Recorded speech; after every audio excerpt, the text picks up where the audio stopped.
Merci beaucoup. Je vais être en contre-tendance par rapport à mes prédécesseurs en m'exprimant en français, et ce, principalement pour pallier au fait que je n'ai pas de présentation avec moi et pour faciliter un petit peu la vie au traducteur. Je suis très heureuse d'être ici aujourd'hui avec vous, donc comme mon collègue Pascal l'introduisait, afin de présenter un petit peu celles qui sont les priorités et les recommandations de la société civile, notamment une coalition de sociétés civiles européennes avec qui nous travaillons depuis des années pour le passage et maintenant la transposition de cette directive, et avec qui nous avons préparé le guide que vous voyez ici, donc une guide vouée pour les organisations de la société civile, donc sur des priorités et des demandes clés à avancer pendant le processus de transposition. C'est un guide que nous avons considéré nécessaire dû à la complexité du dossier. Déjà, bon, à part une certaine bulle d'experts, quand on parle de transposition de devoirs de vigilance en matière de durabilité, ça peut ne pas évoquer grand-chose à tout le monde. Mais c'est aussi un guide que nous avons considéré nécessaire parce qu'en fait, l'engagement et l'envie de la société civile, des syndicats et d'autres acteurs alliés de s'engager est là, on le voit. Nous souhaiterions que la complexité technique du dossier ne soit pas un obstacle à cet engagement qui est en fait important, puisque maintenant le focus est définitivement passé de Bruxelles au niveau national pour les 2 prochaines années. Je considère mon travail assez facile lors de cette présentation, vu les excellentes présentations qui m'ont précédé, notamment sur les contenus de la directive et sur le défi que la présentatrice avant moi a très bien surrésumé, du fait que l'efficacité et la capacité de la directive à aller à changer le comportement de certaines multinationales pour la longue durée dépend, selon nous, essentiellement de la façon dont cette directive va être mise en œuvre. Parce qu'en ce moment, nous avons un compromis politique, un compromis qui est fruit de beaucoup de concessions, de négociations et de certaines choses sur lesquelles, je vous l'avouerai, nous ne sommes pas d'accord. Mais cela n'empêche qu'elle a vocation à être véritablement efficace et qui est quelque chose qui, je pense, peut s'inscrire dans une nouvelle façon de faire des affaires, mais cela va dépendre aussi essentiellement de la volonté des législateurs nationaux. Donc sur ça, je commencerai avec notre toute première recommandation, qui a toujours été la même depuis le début des négociations autour de ces directives, et c'est de faire en sorte qu'il y ait une compliance qui soit effective et non pas purement sur le papier. Parce qu'il y a une chose que nous ne voulons pas qui se réalise à l'issue de ces directives, et c'est que les entreprises se trouvent à devoir remplir des formulaires papier sans plus finir, ou qu'ensuite elles envoient à leur tour à leurs fournisseurs des formulaires tout simplement pour attester je sous-signe, certifie la conformité de mon entreprise, parce que c'est vraiment pas le but. Et nous demandons à ce que le législateur assure des obligations qui sont réellement proportionnelles aux moyens d'une entreprise et à ses impacts réels sur ses chaînes d'approvisionnement. C'est pourquoi nous prenons l'idée qu'il n'y a pas une seule approche qui peut fonctionner pour tout le monde sous cette directive. Cela va être non seulement secteur spécifique, mais j'ai envie de dire entreprise spécifique. Chaque entreprise va avoir des chaînes de valeur, des chaînes d'approvisionnement qui sont différentes, qui se localisent dans des endroits différents, qui portent des risques différents. Donc, une surveillance en première personne de la part des entreprises, une surveillance continue de leur chaîne d'approvisionnement sera, en ce qui nous concerne, cruciale pour faire en sorte que ces obligations ne restent pas que sur le papier. On parle aussi beaucoup de la charge que cela peut représenter pour les entreprises parfois, et c'est pour ça que vous entendrez beaucoup parler dans les années qui vont suivre cette transposition de mécanismes de vérification. Cela peut prendre la forme d'initiatives de multiples parties prenantes pour certifier la provenance de certains produits, voilà, je l'ai dit, de certification ou voilà, d'initiatives sectorielles. Ce sont des initiatives contre lesquelles nous n'avons aucun problème, absolument, comme société civile. Au contraire, si cela peut aider à faciliter une compliance de la part des entreprises, tant mieux. Mais là où nous voulons attirer l'attention, c'est que cette directive porte responsabilité, elle porte sanction en cas de manquement à cette responsabilité, et nous pensons que cela doit être la même chose, par exemple, sur tout ce qui est mécanisme de vérification, de certification, c'est-à-dire nous ne voulons pas que cela revienne à offrir, comme c'est un petit peu le cas aujourd'hui en la matière. Les experts ici d'entre vous sauront très bien qu'avoir un audit qui certifie la conformité d'une fabrique ou d'une agence n'est certainement pas suffisant à attester véritablement cette conformité, et c'est là où nous pensons que la directive, là où transposée correctement, pourrait vraiment arriver un petit peu à faire bouger les choses. Une autre recommandation clé, selon nous, qui doit s'insérer sur un manquement pour nous qui est dans cette directive, c'est un alignement plus proche avec les standards internationaux qui existent. Ma collègue précédemment Bajak l'a dit, il existe un cadre international, certes volontaire, mais bien établi depuis au moins 2011, qui vient guider les entreprises multinationales sur comment elles peuvent surveiller et diminuer les impacts de leur activité sur les droits de l'homme et sur l'environnement. Malheureusement, il n'y a pas de correspondance parfaite entre cette directive, qui s'inspire certainement de ces principes directeurs, et les principes directeurs eux-mêmes. Cela est un problème pour deux raisons principales. La première, c'est que bien sûr, s'agissant d'entreprises multinationales, ces entreprises ne font pas de business qu'en Europe. Donc la divergence entre les deux peut revenir à leur demander des choses différentes et une vigilance de quelque peu différente selon qu'elles veulent vendre ce produit aux États-Unis, en Afrique du Sud ou en Europe. Mais c'est aussi un problème lorsqu'il s'agit du principe de l'indivisibilité des droits de l'homme. Les droits de l'homme, selon le droit international, sont indivisibles et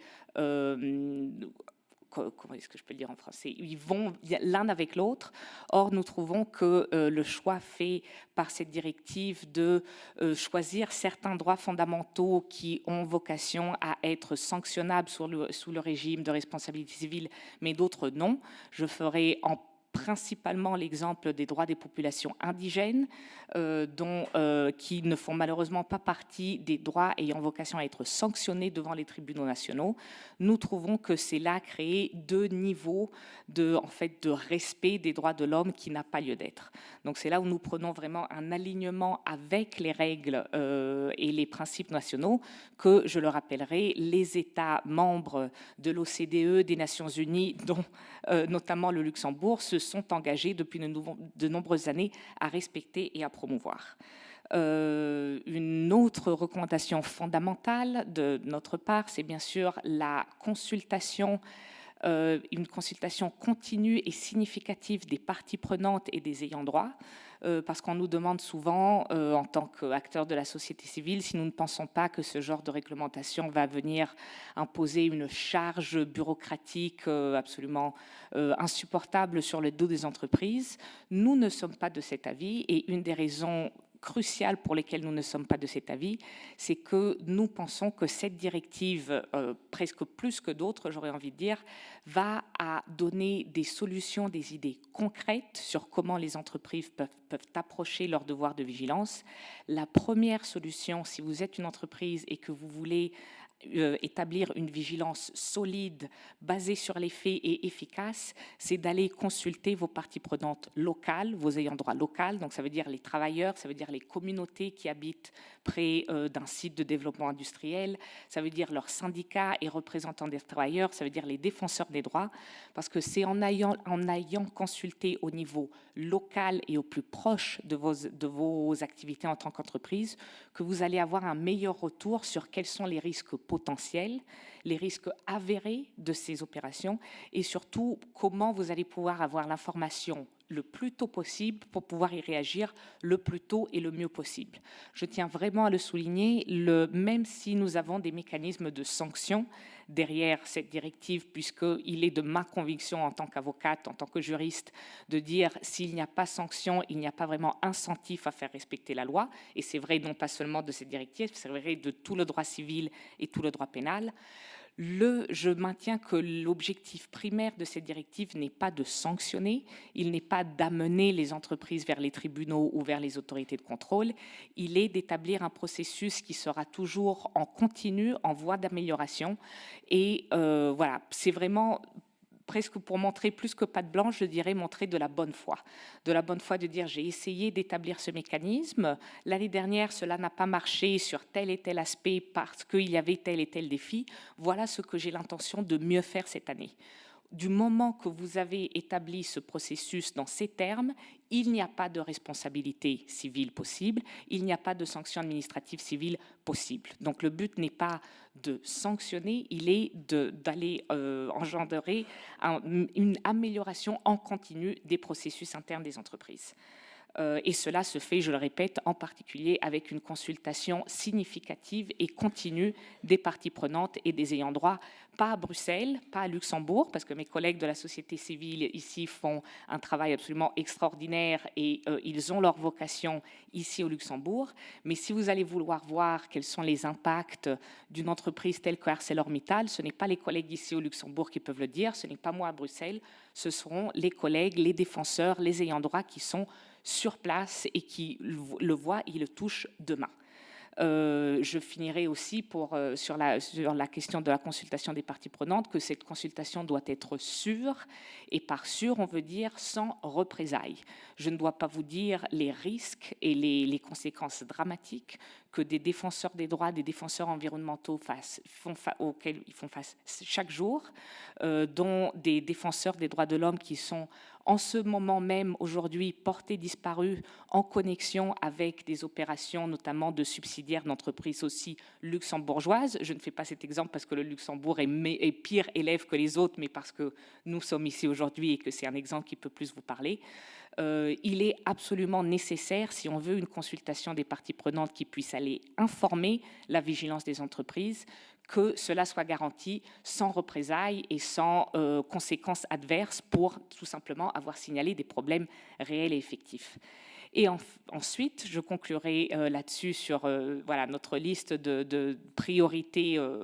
principales pour la transposition de cette directive, c'est bien sûr l'accès à la justice. Ma collègue chercheuse précédemment à moi l'a dit, le fait d'avoir sur le papier des règles de responsabilité civile qui disent « Oh oui, vous pourrez effectivement agir devant les tribunaux luxembourgeois en responsabilité civile », c'est loin d'être suffisant. Un procès, qu'on soit luxembourgeois ou kényan, ça coûte énormément d'argent. Lorsqu'on n'est pas sur place, ça engendre des formalités administratives, de papier, de bureaucratie qui peuvent être encore plus lourds par rapport à si on avait accès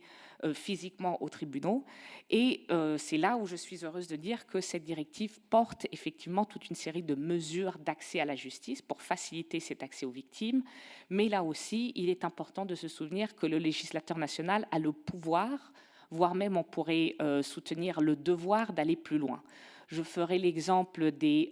statuts de limitation, donc la limitation entre laquelle on peut introduire une plainte devant les tribunaux.